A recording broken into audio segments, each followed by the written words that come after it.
welcome to Unfiltered I with do my Roxy. hair talk, check my nails. Baby, how you feeling? Hey, friend. Hey, thank you for making space to meet with me today on Unfiltered with Roxy, where mindfulness meets practicality. And today I decided that today's the day to talk about a mindful declutter of the one place you take everywhere with you. You cannot run away from it. And that's right, it's your mind. So we're going to talk about how to declutter your mind so you could be the best you now and going into 2026. So, mindfulness, what does it mean to be mindful? It's actively processing how you are feeling and what you are thinking about situations as you're going through your day, as you're going through when you're in your quiet times, when you're responding to people. Why are you responding the way you are? It's simply being present with yourself in a non-judgmental way. It means slowing down enough to notice it means slowing down enough to notice what you feel, where it's coming from, and why. And what do you actually need? It's not a woohoo awareness, and it's not a one phrase thing. This made me think about Bad Boys when the chief would get stressed and he'd be like, woosah, woosah, woosah. And yes, that can work, but it's just a way of grounding yourself and being still in each moment in a non-judgmental way. I don't know. Does the woosah work? You have to let me know if that actually works for anyone. It didn't for the chief in the movie. He actually starts, to use the practice because they send him away for anger management, but I don't think it actually helped him manage his emotions. Maybe it did. Maybe I need to rewatch it. But why does decluttering your mind matter? Well, I think about it in a few different ways. When you have a lot of stuff that builds up in your house, think about how you can't navigate in the house the way you would want to when you touch one thing to pull something out and 20 things fall over on you. I personally hate that, which is why I have a mission of decluttering my space why I started on my mission to declutter my space, because I noticed that every time I would go to get a cup or I would go to get a washcloth, things would just be falling out at me and I'd get so frustrated because then you have to stop, take time and pick it back up, right? Think about how our mind works. We are upset with one coworker, which spills over into other things. We over respond because that one emotion has just made a waterfall of things come at us at one time, which makes us get frustrated, which makes us get overwhelmed. So when we think about decluttering our space, it's the same thing with our mind. Our minds, once we unhook one emotion, that waterfall, that overflow is what we're trying to avoid. We want to really be in charge of our emotions, in charge of our responses and reactions. And decluttering our mind is the best way to really do that. I remember I was listening to a content creator and she really was talking about fashion, but then she also was talking about how things really improved with her and her husband's relationship when the one thing didn't make other things spill out. Like she would say she would respond, with tears because she was so frustrated and so like emotional, but it wasn't because of that one thing that her husband had done that day. It was just because she had packed everything in. And then when it finally erupted out, she was like, I couldn't even say what it was. And I was just crying. And I was, and I agree with that because I've done that so much. Like I'll stuff things and then it's like that one thing just makes you into a geyser of explosive reactions. And I wanted to stop that. How do you stop that? Is not by making fake peace. fake peace would be, I'm just going to let this go. I'm not going to address it. I'm just going to keep packing that down until it stays, punch it down till it comes back out, right? And how do we do that? We have a lot of ways that we go through to stuff our feelings and ignore and numb our feelings. Some of that is food, overeating, undereating. A lot of that has to do with not us being hungry. Anything that's not us being hungry or for nutrition is to numb our feelings, is to distract us. Watching too much TV, sleeping, making sure we're so busy we can't even think about what we feel about it. Drinking alcohol, maybe having sex with people. It's different if you want to do these things, but if you're doing it just so you can't, so you don't have to think about what you were thinking about, sitting in discomfort, then yeah, we need to stop that and really take care of ourselves.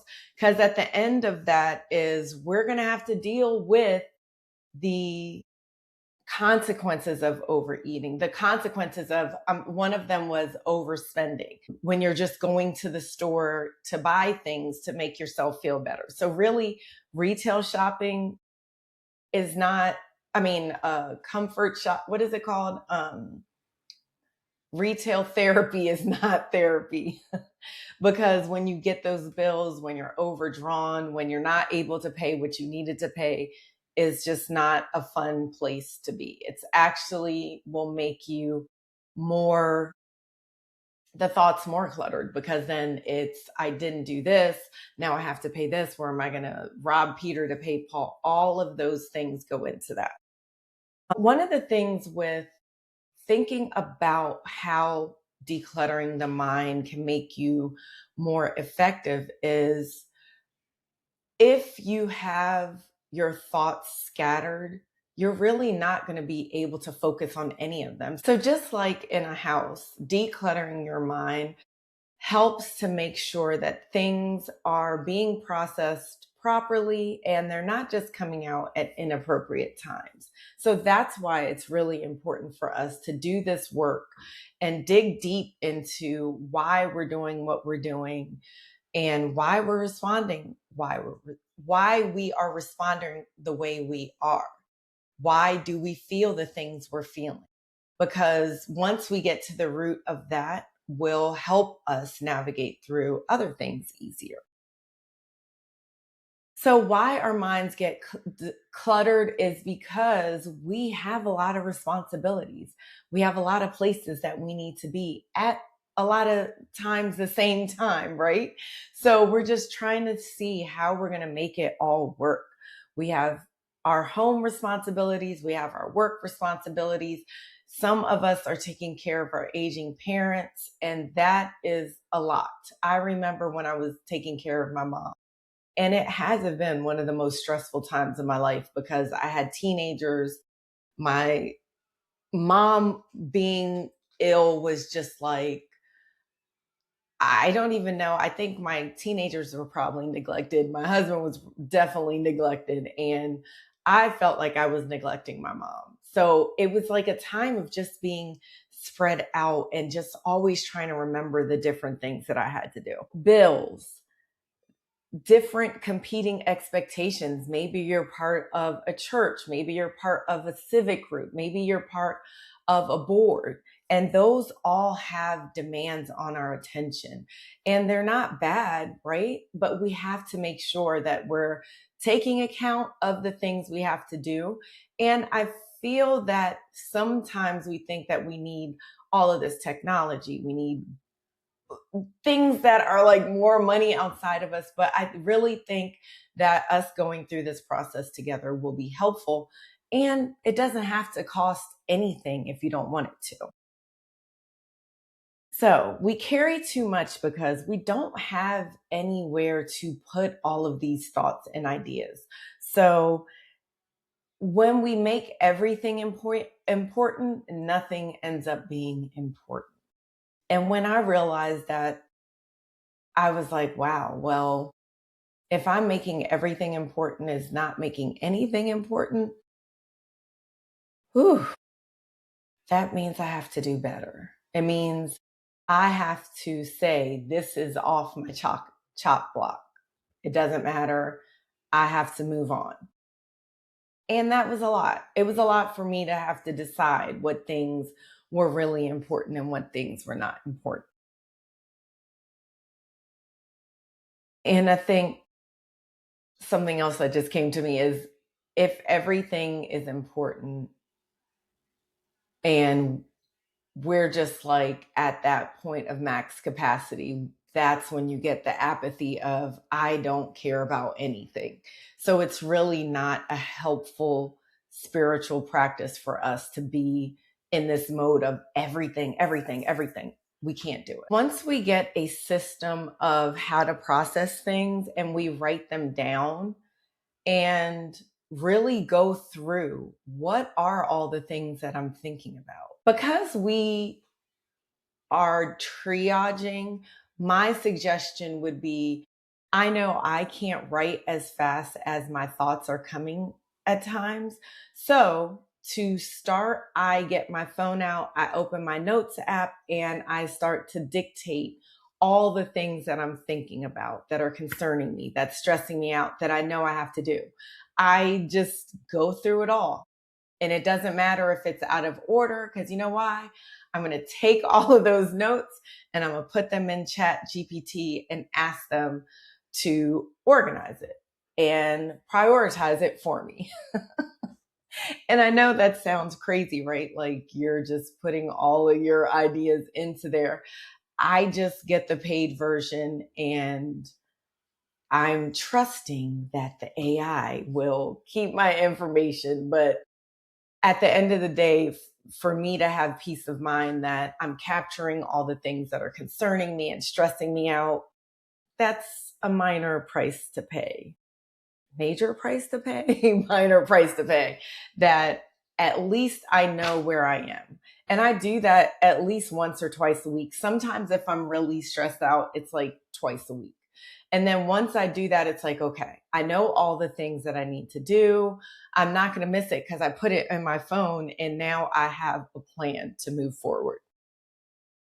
And then, oh, I even remember when I was trying to do my paint project downstairs, the chat had went through and said, prep the walls, clean this, do that. Because you need that when you're at overwhelm. I thought it was a great tool to use. With our emotional processing, I think it's important to think about like when you're upset with your child. I have adult children, so I think it works for young children as well. Like what triggered me to be upset and snap back at my child? What triggered me to snap at my husband? What triggered me to snap at my colleague or my boss? What made me enraged in that moment? And for me, it is different because I am in perimenopause and things really annoy me more quickly than they used to. But for everyone in general, there are things that are triggering us and they're reoccurring. It's not just once in a while. So what made that feeling come up for me? What was close to that the last time? Was I hungry? Did I not sleep? And why am I not sleeping? Is it because I need to do a thought dump into my phone? These are ways that we are being more mindful with how we're treating ourselves, how we're processing, and how we're treating our bodies. Because if we know that we're going to be on edge if we don't go to sleep, we're most likely going to go to sleep. But we have to notice that once we are aware of those things, it loses its power to keep distracting us. One of the things that the racing thoughts does is it does not even allow us to work in a calm way. When I'm overthinking, there's no way that I can do my work properly. And even when I think about my client work, if I have a lot of tasks at one time, and even if I have all Gemini, everything telling me what I'm supposed to be doing, it's still a process for me to process out those thoughts. if that makes sense, because I can read it on the form, but until I get it out and write it out and organize it, I like to speak out and then see it, and then I can check it off on a list. If I don't do that, then it's still just all up here. Like I feel like I didn't make a appropriate list. I feel like that. So even if Gemini tells me, I have to make sure that everything that's in here does make it out and I am taking account for it. So even if it's not the task of things we have to do, we have to process out our emotions because it is reoccurring. Relationship issues, finances, grief, fear, our health, our loneliness, confusion about our next step. Those are things that we all need to take time to really process out. We need to take a meeting with ourselves, block out an hour, block out 2 hours, maybe block out a day where you're just really ministering to what you need for yourself, because you can do that for yourself. So a cluttered mind is not the end all to be all, but it's just giving you a sign that you're in survival mode and you're not thriving. So one of the first things we're going to do is get it out of our head and process it out. The first prompt: what's weighing on me? What's making me feel heavy? What keeps coming back over and over again? Like I just thought about this for 30 minutes yesterday and it had me sidetracked. So what keeps looping in my mind? That's number 2. What am I avoiding by being busy, by eating this, by working out too much, by being in this relationship that's not good for me? Like, what am I avoiding? And what am I telling about what story am I saying to myself that's not true? A lot of times we're stuck in past versions of ourselves. We've decided to move on, but now we feel guilty and we're telling ourselves that we're a bad person because we've decided to move on and leave things alone, or leave people alone, or leave systems alone. You can't declutter what you don't acknowledge. And once you acknowledge it, that power over you is broken because you can see it. You can't be tricked by it. You can't be sidetracked by it when you know that is something that is tripping you up and sucking your energy and keeping you on that thought treadmill. It really can't control you. So, second part of triaging your thoughts is seeing what's really important. What's the safety part of this? Some of this is, if I'm really concerned about my health, then I know I need to drink 4 of these a day. That's my boundary. And my safety is that if I don't do that, it's unsafe for my health. So if I know that, that makes it easier for me to prioritize 4 of these. If I don't know, then it's kind of, if I'm not keeping track, then I'm just going to keep being worried about it. Well, I mean, the doctor said I have to drink water. How much water do I actually have to drink? Make it easy on yourself. The things that are a safety thing, that are for your health, make it a priority list of how many, that it's important, and I need to do it every day. So safety is one. Deadlines, meaningful responsibilities. So if you know you have to check on your parent once a day, then that's your priority list. So when we're triaging our thoughts, we're going to have a 3-layered system. Tier 1 is safety, things that have deadlines and really important responsibilities that stop other things. Tier 2 is important but not urgent. These are our healing, planning, decluttering, health habits, and long-term goals. And then number 3 is emotional noise. These are the ruminating fears of judgment, of what ifs, self-doubt, other people's opinions.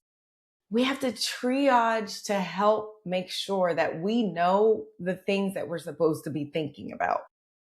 It helps you separate the real priorities from mental clutter. So that's something to think about thinking about your thoughts. So release what's not yours. Very important part. Very important part.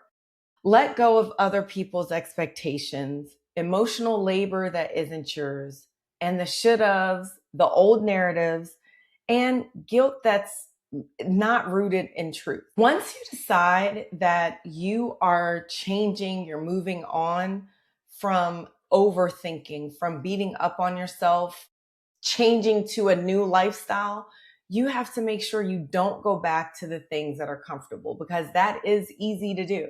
It's easy to go back to how things were because you already know how that feels. You already know where you've been. Well, we don't want you to go backwards. You have to decide that now you are moving and operating differently, and that's okay if it feels uncomfortable. Putting everything in its own little box, I guess, is kind of like that whole woosah thing. Just think of how these thoughts are my thoughts that I want to keep thinking about myself, about my situation, about my future, and even about my past.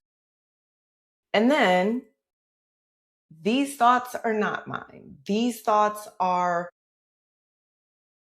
what other people think about me, what I decided people thought about me, and like what the world thinks is okay. And I think that I need to be that way. And the other box is let it go.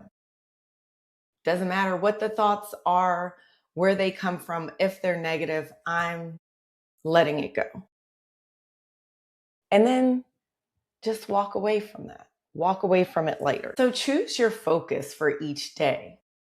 What actually deserves your energy? What brings you peace? What moves you closer to yourself? Only you can answer those questions. And that's why the journey of self-discovery is different than anything else, because and that could change. You could decide one day that something is important, and maybe another day something else is important. And that's totally fine.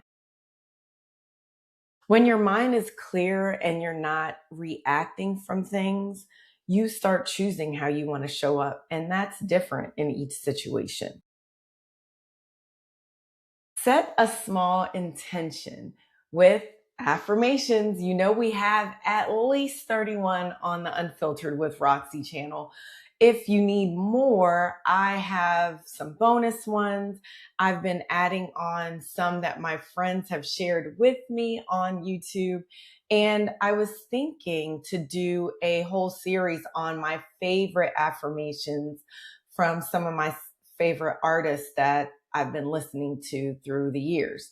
And I think that's just helpful because there's some things that are a theme in all of our lives, and it just has different waves because it's different energy. So it's not about anything about anything. It's not about sex. It's not about race. It's about where we are energetically and how we're going through and processing things. So I think that's what makes us all connected. The intentions become mental boundaries.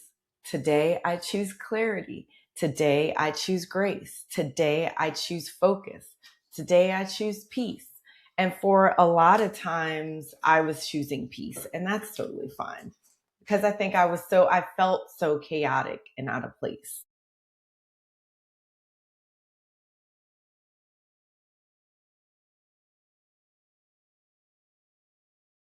Every day, choose one small action that is moving you forward. Make a list, clean one small area, do a brain dump. I'm telling you, it's great. Once you try it, you may not go back. Meditate for 5 minutes. And don't try to do it all at one time. Do these one by one, meditate little bit by little bit. Don't just decide you're going to try to do an hour. Try to just sit for a minute. Try to just sit for 2 minutes. That's how I started. And that's, I think, the best way to regulate yourself.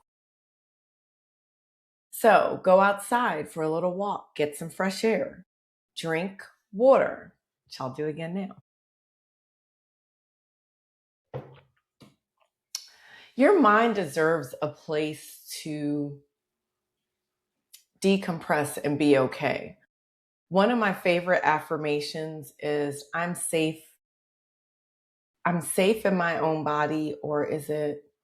No, my body is a safe and pleasurable place to be. And a lot of times, because our mind is so scattered and all over the place, we can't appreciate that as an affirmation over us.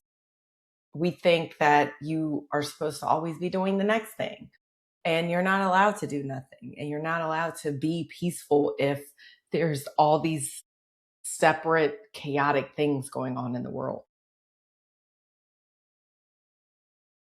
A clearer mind sets a clearer life.